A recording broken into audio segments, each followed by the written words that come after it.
भरत चले चित्रकूट हो राम, राम को मनाने। भरत चले चित्रकूट हो राम, राम को मनाने। बोलो सियापति रामचंद्र की जय, पवन सुत हनुमान की जय, सियावर रामचंद्र की जय। भरत राम को मनाने के लिए दल बल सहित जा रहे हैं। मन प्रेम में मगन है। जहाँ जहाँ भी उन्हें कोई बताता है कि यहाँ सिया राम थोड़ी देर विश्राम किए थे, उस जगह को बार बार प्रणाम करते हैं। चलते चलते भरत प्रयाग पहुँच गए। प्रयाग में निमज्जन किया उन्होंने, मुनियों को प्रणाम किया, ऋषि की आज्ञा आशीष समझकर सिर पर धारण की और जो रास्ता दिखाने में कुशल हैं उनको अपने साथ ले लिया और वे सब चित्रकूट की ओर चल पड़े हैं। रास्ते में वो बातें करते जा रहे हैं। राम लखन सिया जिस रास्ते से गए वो सखाओं से पूछते हैं और सखा मृदुवाणी से वो सारी कहानी सुनाते हैं। जहाँ धरती पर भगवान राम विश्राम किए, जिस पेड़ के नीचे वो रुके, वो सब अनुराग सहित वो देखते हैं। उनकी दशा देखकर देवता फूलों की बारिश कर रहे हैं। रास्ते में अनेक प्रकार के मंगल हो रहे हैं। तो चलते चलते वे लोग पहुँचे, जाकर चित्रकूट के बिल्कुल पास पहुँच गए हैं। इंद्र को मन में संशय हुआ कि हमने बड़ी मुश्किल से बात बनाई थी, भरत कहीं जाकर बिगाड़ तो नहीं देंगे। तो सुरेश को इस प्रकार सोच में देखकर गुरु ने कहा कि राम संकोची प्रेम बस, भरत प्रेम के सागर हैं, कहीं बनती हुई बात बिगड़ गई तो बहुत मुश्किल होगी। देवताओं के गुरु बृहस्पति मुस्कुराने लगे। उन्होंने कहा, मायापति के साथ तुम माया करना चाहते हो। अगर तुमने ऐसा किया तो वो तुम्हारे ही उल्ट पड़ेगा। पहले जो तुमने माया छली थी वह राम का रुख जानकर चली थी। अब कुछ करोगे तो वो कुचाल हो जाएगी, क्योंकि राम अपने प्रति अपराध क्षमा कर सकते हैं, लेकिन भरत के प्रति, भगत के प्रति कोई अपराध करे तो उसको क्षमा नहीं कर सकते। इसलिए हे इंद्र, हमारा उपदेश ध्यान से सुनो। राम को सेवक प्राणों से भी प्यारा है, इसलिए ऐसी कोई कुचाल मत करना।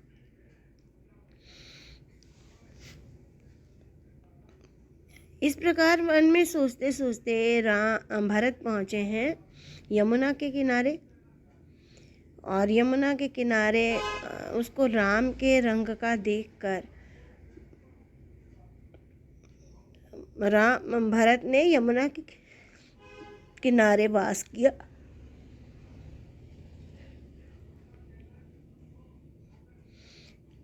रात में वहीं घाट पर बिताई और प्रातः करके राम सखा की सेवा की, अनेक प्रकार से उनको संतुष्ट किया और नदी में नहाकर निषाद राज के साथ दोनों भाई चल पड़े। मुनि आगे आगे हैं, उनके पीछे वाहन है, उसके पीछे राज समाज है, उसके पीछे दोनों भाई पैदल चल रहे हैं। सेवक, सुहृदय, सचिव सब साथ में हैं। सब मन ही मन लखन सिया रघुनाथ का स्मरण करते जा रहे हैं और आपस में बातें कर रहे हैं कि राम लखन जैसा और कोई नहीं हो सकता। रास्ते में चलते हुए लोगों ने जब भरत को आते हुए देखा तो कहा कि ये तो उनके जैसे ही हैं बिल्कुल, लेकिन ये राम नहीं हो सकते, क्योंकि इनका वेश उनके जैसा नहीं है, साथ में सीता भी नहीं है और आगे पीछे सेना चल रही है। मुख प्रसन्न भी नहीं है, चेहरे पर पूरा खेद है। इसलिए हे सखी हमें संदेह है।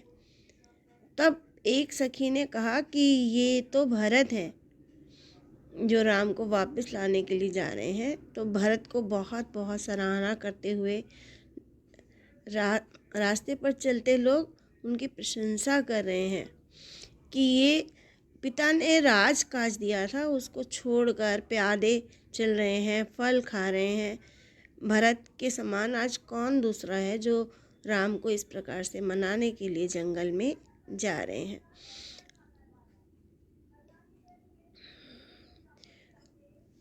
इस भरत के दर्शन करके नगर रास्ता चलते लोगों के भाग्य खुल गए।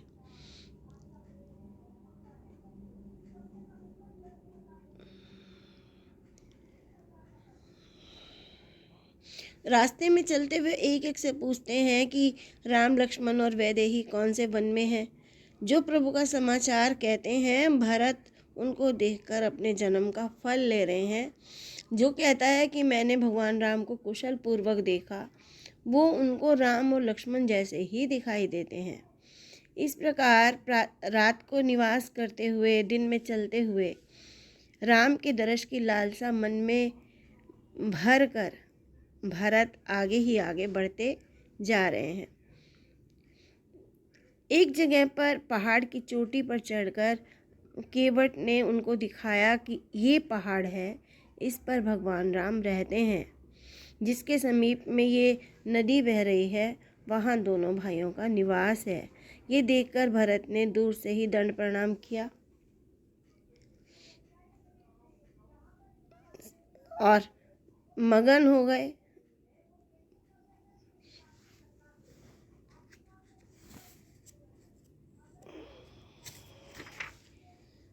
भयो सोच बस भेष सिय रवनु, कारण कवन भरत आगमनु।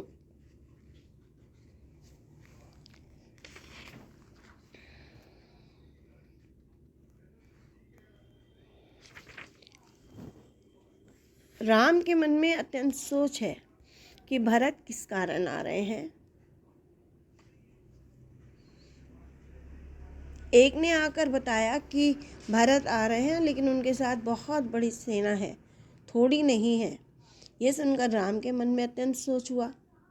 एक तरफ पिता का वचन है, दूसरी तरफ भाई का संकोच है। भरत का स्वभाव वो जानते हैं।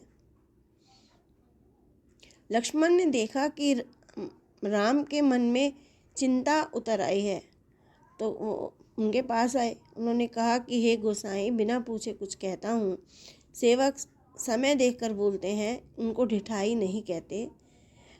ये कैकेयी के बेटे हैं। तो आज राजपद मिल गया है, इसलिए सारी मर्यादाएं और धर्म भूल गए हैं। मन में कुमंत्र रचकर सारा समाज बनाकर आए हैं ताकि वो अकंटक अपना राज्य कर सकें। मन जो जिये होत न कपट कुचाली। अगर मन में कोई कपट नहीं होता तो रथ बाजी गज साथ में शोभा कैसे पाते। भरत को दोष देने से क्या लाभ। राज सत्ता पाकर इस संसार में कौन भरा नहीं जाता। सहस बाहु, इंद्र, त्रिशंकु, नहुष, इनमें से किसको राज का मद नहीं हुआ।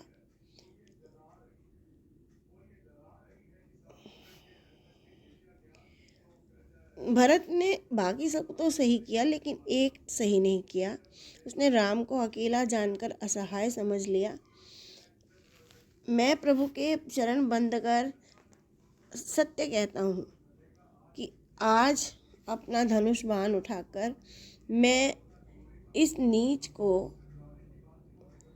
सबक सिखा दूंगा, क्योंकि लात मारने से धूल हमेशा सिर पर ही चढ़ती है। ऐसा कहकर उसने अपनी जटाएं बांधी, हाथ में धनुष बाण सजा लिया। तब राम ने देखा कि लक्ष्मण इस प्रकार से युद्ध भूमि में जाने के लिए तैयार हो रहे हैं। तो राम ने कहा कि हे लखन, तुमने जो सोचा सही सोचा, लेकिन साधु समाज में भरत जैसा कोई नहीं हो सकता। भरत को कभी सपने में भी राजमत नहीं हो सकता। कांजी की सीकर डालने से क्या समुद्र फट सकता है? इसलिए तुम इस प्रकार का सोच मत करो। अगर दुनिया में भरत का जन्म नहीं होता तो दुनिया में धर्म धारण करने वाला और कौन पैदा होता?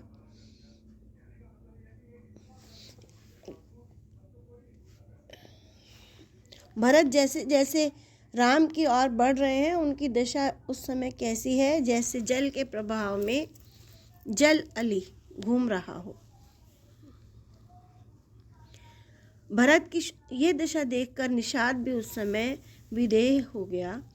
उस समय उनको मंगल सगुन होते हैं। सेवक बचन सत्य सब जाने, आश्रम निकट जाए नियराने। भरत दीख वन शैल समाजो, इत्य भिट्ट जन प्रजा दुखारी। त्रिविध त्राप पीड़ित ग्रह मारी। जीत मोह महिपाल दल, सहित विवेक भुआल। करत अकंटक राजपुर, सुख संपदा भुआल। राम शैल शोभा निरख, भरत हृदय अति प्रेम। तापस तप फल पाए जिमे, सुखी सिराने नेम। तब केवट ने ऊंचे चढ़कर कहे भरतसन भुजा उठाई। भरत की ओर भुजा उठाकर निषाद ने इस प्रकार कहा कि मैंने एक बड़े से पेड़ के नीचे देखा है कि भगवान राम वहाँ पर सो रहे हैं। नील सघन पल्लव फल नाना, जहाँ बैठ मुनिगण सहित नित राम सिय सुजान। सुनत कथा इतिहास सब, आगम निगम पुराण। सखा की बात सुनकर भगवान भरत ने उस पेड़ को देखा। आंखों से लगातार आंसू बहने लगे। प्रणाम करके दोनों भाई फिर आगे चल पड़े।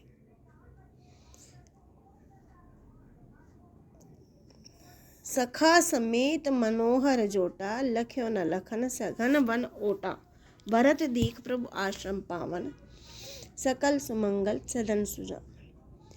भरत जहाँ खड़े हैं वहाँ लक्ष्मण को पेड़ों की ओट होने के कारण दिखाई नहीं दे रहा है, लेकिन भरत ने राम का आश्रम देख लिया।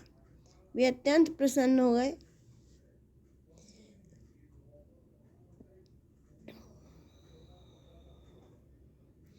सानुज सखा समेत मगन मन, बिसरे हर्ष शोक सुख दुख गण। पाहि नाथ कह पाए गुसाई, भूतल परे लकुट की नाई। मेरी रक्षा करो, मेरी रक्षा करो, यह कहकर भरत लाठी की तरह से धरती पर गिर पड़े। लक्ष्मण ने भरत के हृदय का प्रेम पहचाना और भरत को प्रणाम किया। रखे रहे राख सेवा पर भारू, कैस प्रेम नाय महिमा था। भरत प्रणाम करत रघुनाथा, उठे राम सुन प्रेम अधीरा। बरबस लिए उठाए उर, लाए कृपा निधान। राम भरत को मिलन लख, बिसरे सवहि अपान। राम ने भरत को उठाकर बरबस अपने गले से लगा लिया। भरत और राम का ये मिलन देखकर सब लोग अपने रास्ते भर की थकावट भूल गए। ये कथा है आज की। मेरे साथ बोलिए जय राम, जय श्री राम, जय जय राम।